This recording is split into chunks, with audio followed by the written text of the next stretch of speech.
जितकं लवकर होईल तितकं लवकर आम्ही तामिनी घाट क्रॉस करण्याचा प्रयत्न करत होतो अंधारपडायच्या आतमध्ये, पण अंधार झालाच. तरी एक नवीनच थरार आम्ही अनुभवला तामिनी घाटात गाडी चालवण्याचा. घुंगरू वाजले. फ्रेश होऊन आम्ही चाललोय हरिहरेश्वरला, जिथे काळ भैरवनाथाचं सगळ्यात मोठं मंदिर आहे आणि ते शक्तिपीठ म्हणून मानलं जातं.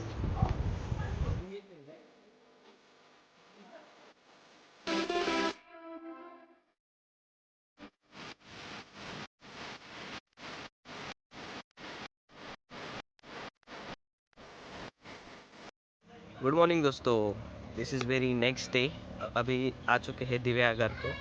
सो ये मेरा फ्रेंड है नीलेश भगत. नमस्कार खुद मित्रांनो. का भी एक बहुत ही अच्छा यूट्यूब चैनल है, माई सेल्फ नीलेश करके. तो उसके ऊपर सारे ढोल ताशा पथक के वीडियोस होते हैं. सो उसको चैनल कभी जाके आप सब्सक्राइब करो. नीलेश बताओ अपने ट्रिप के बारे में कुछ. मराठीत बोलू का? चालेल चालेल, काय प्रॉब्लेम. ॲक्च्युली विषय काय आहे, रात्री आमचा अचानक प्लॅन ठरला की नाही का, अरे जायचं कुठं. एक दिवस आधी प्लॅन ठरला आणि आम्ही सगळे रेडी पण झालो नाही का, म्हणजे असं कोणी किरकिरी बी नाही केली, अरे काम आहे हे ते.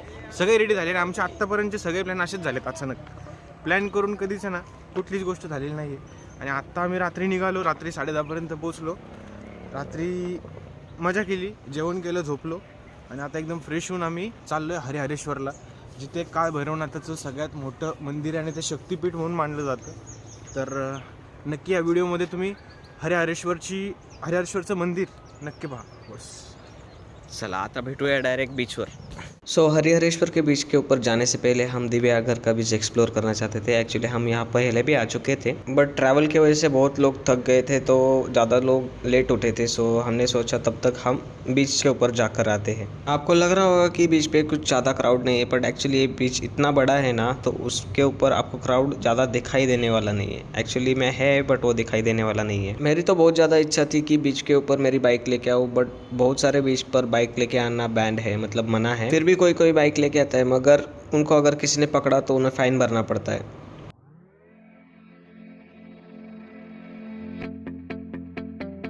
सो आता निलेशचं तर इंट्रोडक्शन झाले. आता निलेशचे एक मित्र आहेत अक्षय, त्यांना मी अक्षय सर म्हणतो. सो त्यांचं इंट्रोडक्शन आता ते स्वतः देतील. माझं नाव अक्षय सातपुते.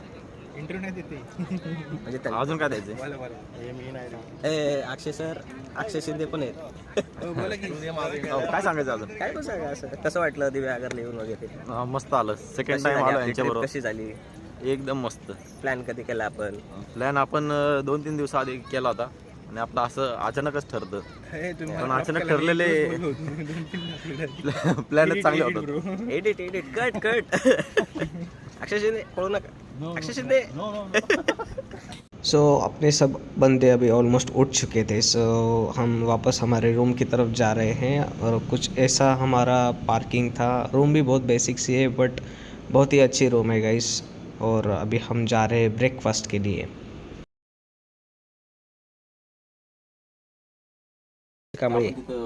आता सांग, कसा होता आपला पुणे टू दिव्यागर प्रवास? आम्ही दुपारी 3 वाजता निघायचा प्रोग्राम केला होता. मार्केट क्रॅश झाल्यामुळे आम्ही 3:30ला निघालो. मार्केट ह्यांच्यामुळे क्रॅश झाले. आपल्या शेवटच्या 10 मिनिटं आले ते. नाही, पण अक्षय सर 3:10 नाही, आम्ही टाइमवर निघालो. टायमावरती निघून पण तुम्ही लेट आले. आम्ही सगळ्यात अगोदर पोहोचलो. बरं झालं ते. नाही, म्हणजे अरे आम्ही निघालो तेव्हा तुम्ही तिथून घरीच होते की? हा, मी ना म्हणलं, आम्ही जेवण करत होतो. हे पण आम्ही लवकर जेवण मग ठरवलं, म्हटलं तुम्हाला वेळ लागणार जास्त. पुढे आम्ही डोंट डिस्टर्ब. तिथून पुढे आम्ही पेरंगूरच्या चौकात वडापाव खाल्ला.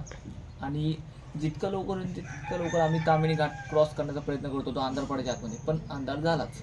तरी एक नवीनच थरार आम्ही अनुभवला तामिनी घाटात गाडी चालवण्याचा. घुंगरू वाजले मागे पुढे. आणि तिथून पुढे आम्ही म्हणजे कसा रस्ता गेला हे आम्हाला समजलं पण नाही. म्हणजे प्रवास कसा झाला, म्हणजे जास्त त्रास झाला नाही. रस्ता सुद्धा अतिउत्तम रस्ता आहे. सिमेंटचा रोड आहे. सगळे एक्सपिरियन्स माणसं होते, त्यामुळे अखेरला त्रास नाही. फायनली अक्षय शिंदे सर बोलले बाबा. हे अक्षय, तुमचं मत सांगा. स्प्लेंडर आणल्यामुळे मी खूप खुश आहे. अरे मला तर 10 जणांनी विचारलं, स्प्लेंडरवर कोकण.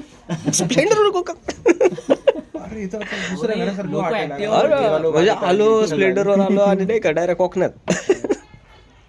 अजून आली पण. अजून तुम्ही काही मनोगत नाही झाला नाही त्याचं झालं. विक्रम सर राहिले. हा गुड मॉर्निंग सगळ्यांना. Good morning. त्याच्या पुढं सुप्रभात. आता निघालोय नवीन सफारी. अरे कुठं हरिहरेश्वरला. चलो सही आहे.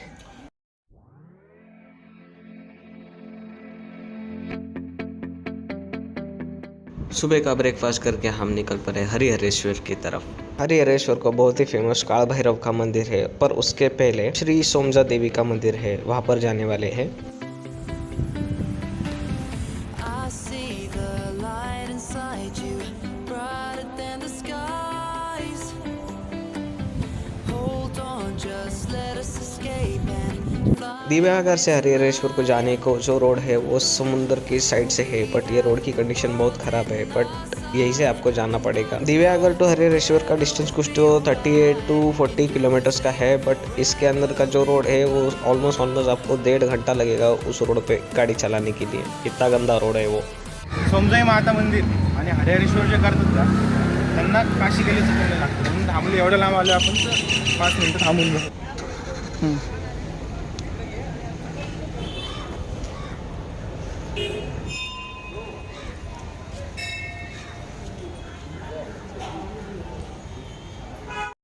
हरिहरेश्वरच्या रोडला जाताना सोमदाई देवीचं मंदिर लागतं. तर अशा प्रकारे काही इन्फॉर्मेशन दिलेली आहे, पाहू शकता.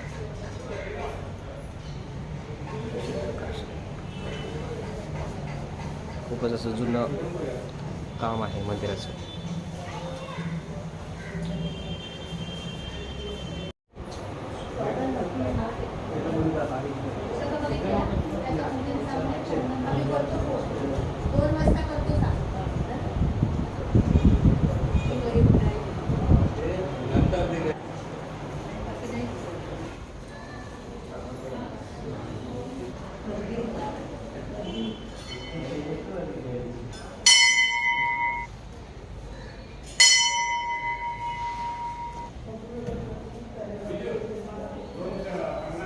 सोमजाई देवीच्या मंदिराचा आवार आहे गाईस.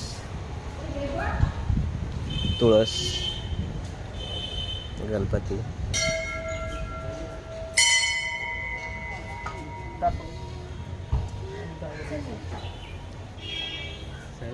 सो आता आम्ही या मंदिरातून निघालो आहे आणि आता चाललो आहे हरिहरेश्वरच्या बीचवर. अखिल कांबळे गाडी चालवते माझी. पाहूया.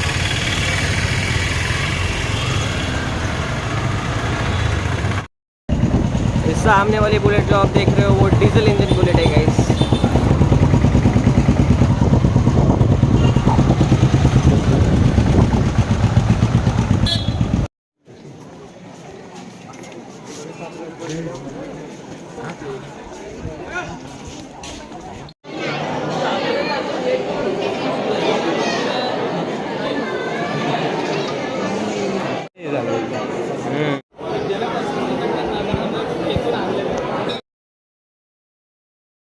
हरिहरेश्वर के मंदिर को ही लगकर पहाड़ी पर एक हिडन जेम है. पहाड़ी से ऊपर जाकर वापस हमें नीचे उतरना पड़ता है और कुछ ऐसा रूट है वहाँ पर जाने के लिए.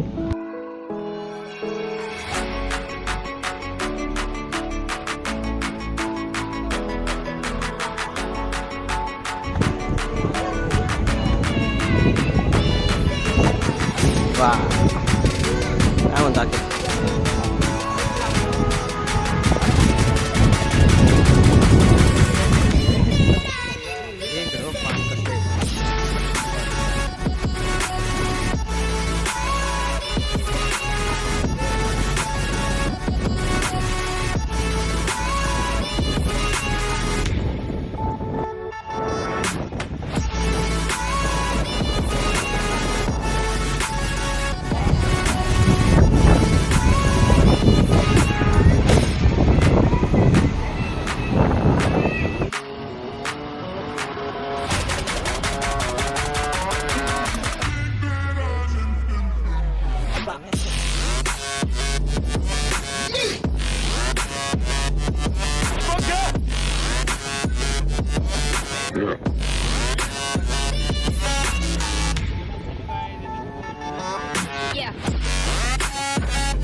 अगर ये वीडियो आपको अच्छा लगा हो तो लाइक कीजिए, शेयर कीजिए और सब्सक्राइब कीजिए मेरे चैनल को मामोटो मैन्स। मिलते हैं अगले वीडियो में। Bye guys.